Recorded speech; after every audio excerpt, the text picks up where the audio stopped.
Assalamualaikum warahmatullahi wabarakatuh. Kami dari kelompok 12 akan mempresentasikan hasil diskusi kami.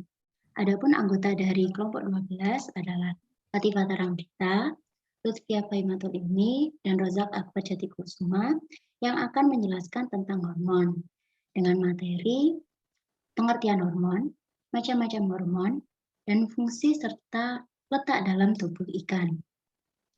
Sebelumnya, pengertian hormon adalah zat yang dihasilkan kelenjar endokrin dan setelah disekresikan langsung masuk ke dalam pembuluh darah. Macam-macam hormon. Hormon dibedakan menjadi dua, yaitu berdasarkan struktur kimianya dan berdasarkan fungsionalnya.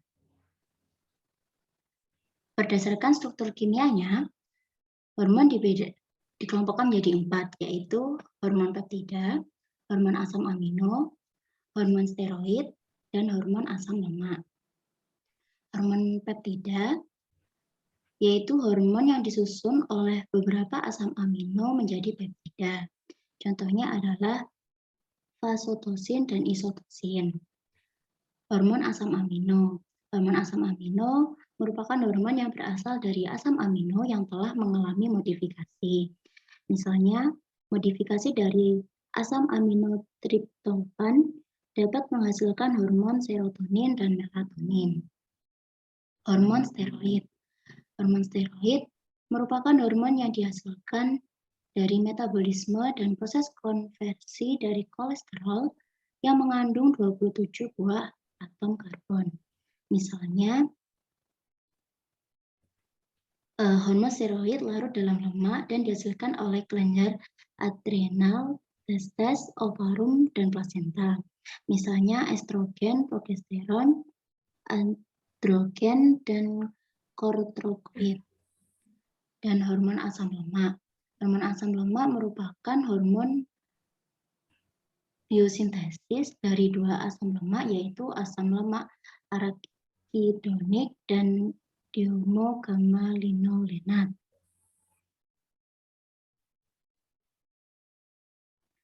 Berdasarkan fungsionalnya, hormon dikelompokkan menjadi 5, yaitu hormon metabolisme, hormon trofik, hormon perkembangan, hormon pengatur metabolisme air dan mineral, serta hormon pengatur sistem kardiovaskuler. Hormon metabolisme berfungsi dalam proses metabolisme dan pertumbuhan. Hormon perkembangan berperan di dalam perkembangan dan pertumbuhan serta biologi reproduksi. Hormon trofik bukan hormon yang merangsang kelenjar endokrin agar menghasilkan hormon juga.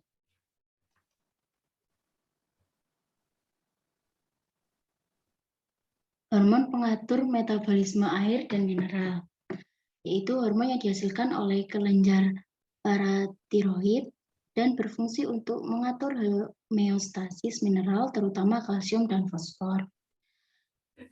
Dan terakhir, hormon pengatur sistem kardiovaskular yang berfungsi sebagai pengatur sistem kardiovaskular.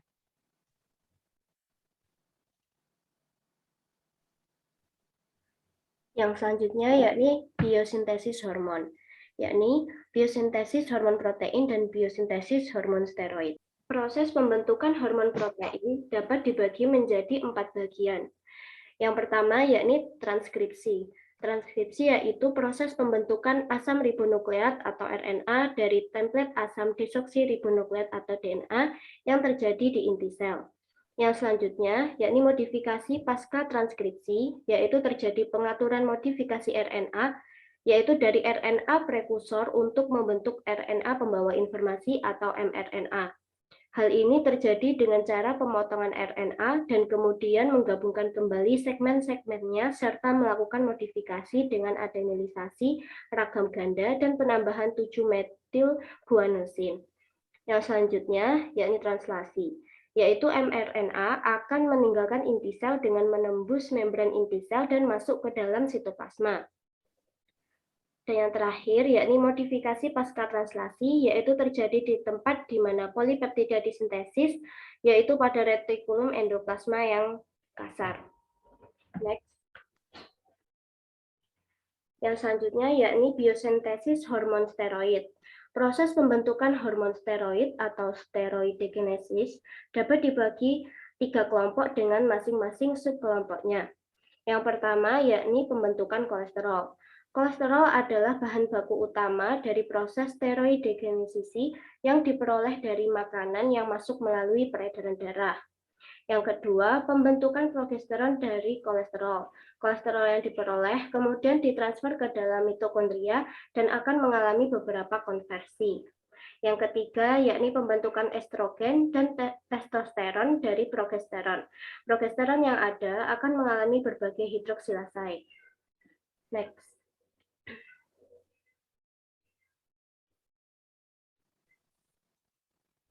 Yang selanjutnya adalah fungsi serta dan letaknya dalam tubuh ikan. Mulai dari kiri ada thymus, jaringan kidney, jaringan kromafin, jaringan interrenal, corpus luteus, uroposis, jaringan interstitial gonad, jaringan intestinal, pulau pankreas, ultimo brachial, tiroid, pineal, dan yang terakhir adalah pituitary.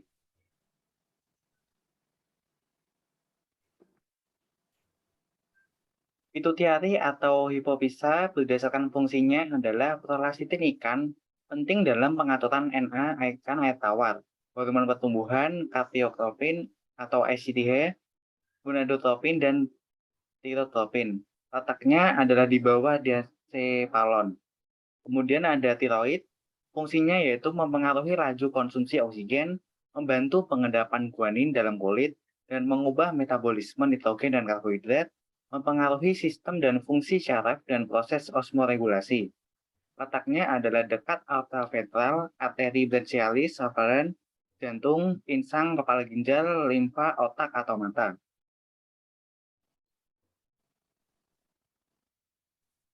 Selanjutnya adalah paratiroid,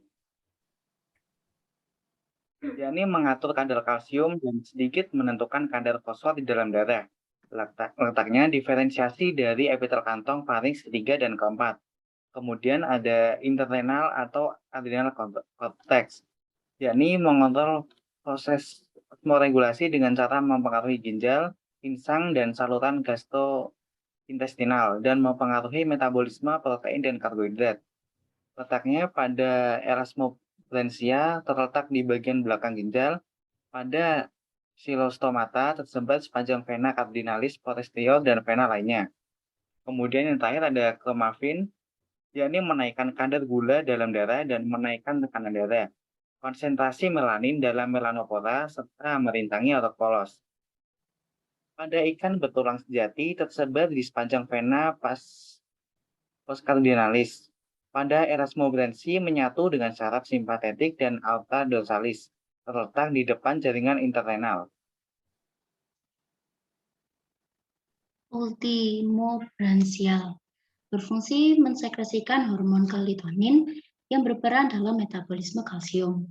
Pada ikan dengan tulang sejati berada di bawah esofagus dekat sinus venosus. Gonad.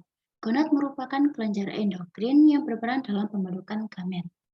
Secara umum, gonad jantan dan betina terletak di dorsolateral dari usus dan menempel pada dinding tubuh dorsal oleh mesocium di dalam rongga abdomen atau rongga perut. Pulau-pulau Langerhans menghasilkan insulin yang berperan dalam metabolisme karbohidrat, mengubah glukosa menjadi glikogen, dan pembuatan lemak. Terdapat di pyloric caeca, usus kecil, limfa, dan empedu. Badan pineal berfungsi menghasilkan melatonin, letaknya pada puncak otak atau di atas diencephalon. Badan stanius berfungsi sebagai kelenjar endokrin yang sekresi-sekresinya juga ikut dalam proses penyesuaian tekanan osmotik cairan tubuh pada ikan. Letaknya menempel pada ginjal. Sekian presentasi dari kelompok kami. Apabila ada pertanyaan, silakan cantumkan di kolom komentar atau forum classroom. Wassalamualaikum warahmatullahi wabarakatuh.